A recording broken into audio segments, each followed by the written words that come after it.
Howdy folks, I'm tired. For the past week, I've been staying up to about 3 or 4 o'clock in the morning, just working my butt off on something that I didn't really think was even possible to come up with in the time that it has now happened. But it's something I'm excited to show you, and it came about just a few weeks ago as I was published a recent video where I looked at Ascended Heroes, and I was trying to predict where are these prices going to be, Mega Gengar, where its peak's going to be in 2 months from now, 3 months from now, where these prices are going to land. After that video, I realized a lot of this work, this analytical work takes a lot of work. And if you've seen my previous videos where I will compare sets value, pull rate odds, and figure out which sets are the best to open or worth the most to open, this kind of leaderboard concept, but I have put it in a tool that tracks live prices and gives you this type of result and much more. And I'm launching that site today, and it's called Collectric.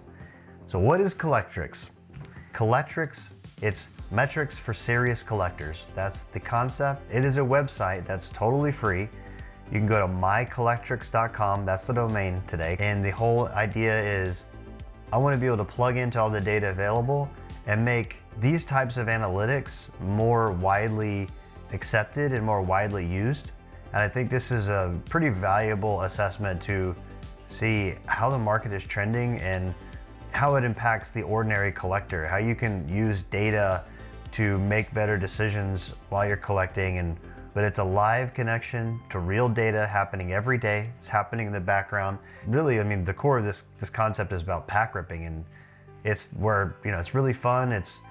But it is gambling, and you need to be very aware what you're up against when you decide to spend money on a pack and open it, and your expectation for that needs to be in reality. So what this does is the homepage is a leaderboard we call the pack rip leaderboard. This is like your set value essentially, and just like with the Excel document, the best bang for your buck is our first. We want to know how much you lose on average per pack, because unless you're super lucky and you just are pulling like God packs, which is not the case, you're going to be spending a lot of money to open a lot to try and, if you're hunting for cards, and you're going to lose money like in terms of the value. But that's part of it. You have to know that there is a route to getting most of the cards within the set, which is just to buy the singles outright. But because the cards are cheaper than trying to hunt for them in the packs, and that's really what this shows. But there is a difference between sets, and it's pretty significant. It's not like all sets are the same. There are different chase cards with different premium prices for different sets, and then the pack costs don't always correlate with that value either. So that differential is really where you can apply some data analytics to say, well, which ones have the most value today and which ones would make the most sense that if I were to open them up, I'm not just totally throwing money away. And so yeah, let's look at that. Best bang for your buck. This is real data. Like I said, this is happening automatically every day. We've got data up through today is the February 8th. And Phantasmal Flames right now is the top set. And the reason is the pack costs have come down recently, while the card prices have gone up slightly or continue to be pretty stable, and the Charizard is still continuing to climb slightly. So yeah, you'll be able to drill it down, and I'll show you that in just a second, how help explain why this is. But you can say the overall value did see a jump up yesterday, because the day before, Journey Together was at the top, and it's been consistently at the top. So this is a very slept on set. So that's what it is. And if you scroll all the way down, we'll see what the worst set is. Well, 151, unfortunately, as much as I love this set, the cost that you're paying up front versus the raw value of the cards is the worst right now. But what's interesting about this is if you look over here, the highest raw card value per pack. So 151 is actually near the top in terms of raw value. So the cards are desirable, and you're going to get a lot of them, right? So it's not a trash set. It's actually among the most valuable. The only reason that Ascended Heroes is above it right now is because this is a brand new set and hard to get, and the cards are impossibly high. So realistically, 151, it kind of is the top set in terms of the cards you pull and the value, right? The problem is that the cost for these packs are skyrocketing. So let me just show you, this shows you, so the red line here is the average pack cost. So the average pack cost is still continuing to climb. Even, we're looking at $16 per pack just, earlier this month, but now we're up over almost $19. That basically hit $19 a couple days ago. And so this shows you the current pack cost right now is $18.53. But yeah, the pack rip value is still about $5.36 or 37 cents. But again, the cost for the set's insanely high. So we going down, we do have like a top cards. I don't have every card listed out in the set. I'm just pulling in the top 10 for speed and simplicity. This is our minimum viable product today. But yeah, so you can look at every card and see which ones are the top ones based on the latest raw value, how that has trended. Eventually I want to add in some details where you can click into the cards and get more granular detail about it.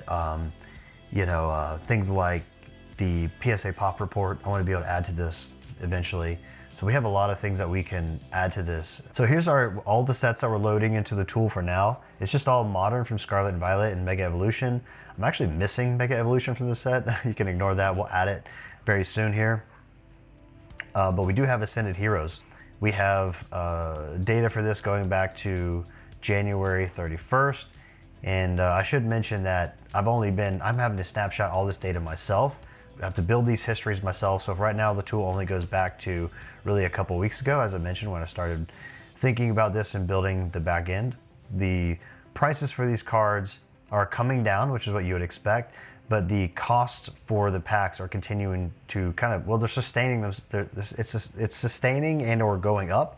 And that's just because there's a pretty terrible rollout for this set in that they're delaying releases and only have a very small amount of product in the market. So pack costs are insane right now. It should be much, much, much lower.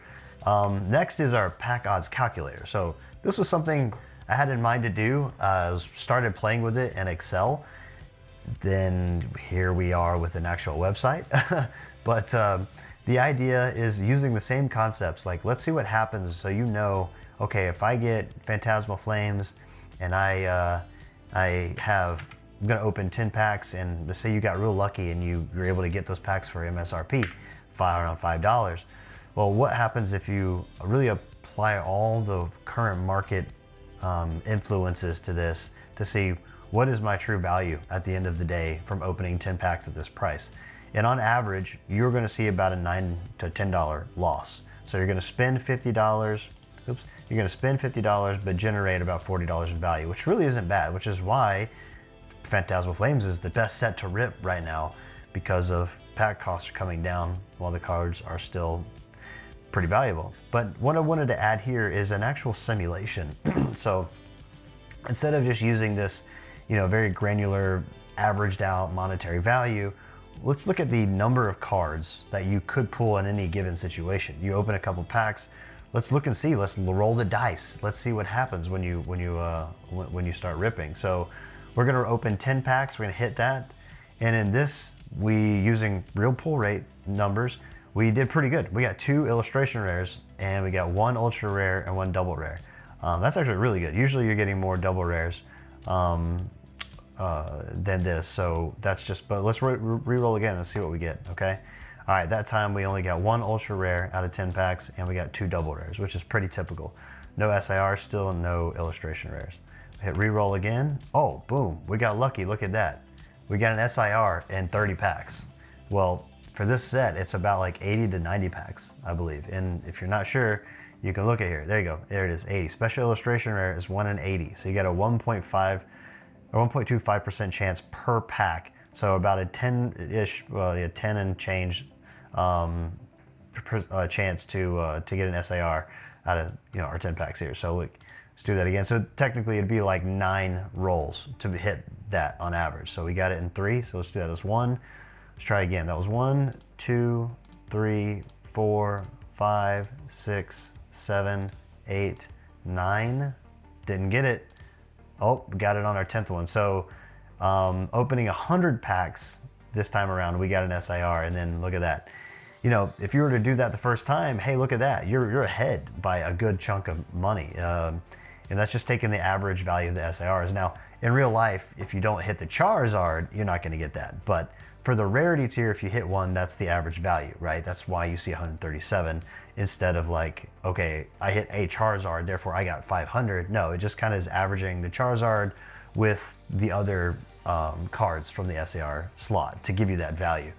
But what I want to be able to do with this is expand this simulation to do exactly what I was just saying, which is which specific card did you pull out of the set, apply that value and make it more of like a mini game. So I think that's going to be really fun to add. And my kids, they were playing, just my youngest son, he was playing with this already and having fun with just entering in packs and clicking re-roll. And he was just looking at numbers, and he's only 6. So I imagine like putting this into an actual mini game will make a lot of people happy. So especially my kids. So, but yeah, no, that's what I have so far. This is my minimum viable product for a little website I'm calling Collectrics. Again, you can see it's my about page. It is born from a passion for the hobby. And I say from desperation, necessity. And that's, you know, somewhat true where, you know, sometimes like, especially trying to open like prismatic evolutions and not really realizing how bad it was until I ran the numbers in Excel. And then you go, oh my God, yeah, this makes a lot more sense now why it feels so bad to spend money on prismatic evolutions. Well, it's really, really bad from a value standpoint.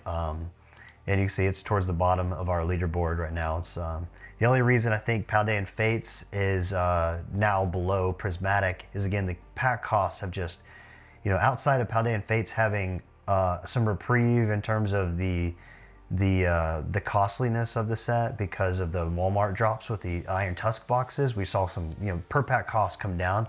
Well, that's come right back up. Meanwhile, prismatic and all the reprints has sustained a fairly low pack cost. So let's look at that. Current pack cost for prismatic is actually $12 still. It's like insanely high. But for Paldean Fates, you're looking at $15 per pack. These are just stupid prices for Pokemon packs. I got to be honest with you, but that's the market value. And I know you can get a lot of these packs for sometimes around market price if you're lucky, you know, certain drops. So you're not always, you know, you're not always just going to be paying market price, but we have to base it around market price as a starting point or a baseline. But yeah, man, that's my site. I hope you like this. I hope you find this interesting. Please let me know. Do you think this is cool? Please go try it out for yourself. It's mycollectrics.com. Somebody had Collectrics already, so we can't just, you know, we have to put a little my in front of that, but that's okay for now. We're not going to spend $3,000 to buy that domain. We're going to just stick with mycollectrics. I'm okay with that. But that's all I wanted to show you. This was the big news that I had for the past, you know, if you've seen me mention it here and there in my other videos. I've worked my butt off to get this live. Man, just launching a site was actually the more complicated. I was so excited about how quickly this came together. And then for the past 3 days, it's just trying to set up the site in a reasonable way. All right, I'm tired. As I said at the beginning of the video, I'm gonna go to sleep now. Drop a comment, subscribe. I got more coming. Gonna keep adding to this, and we'll just see you in the next video.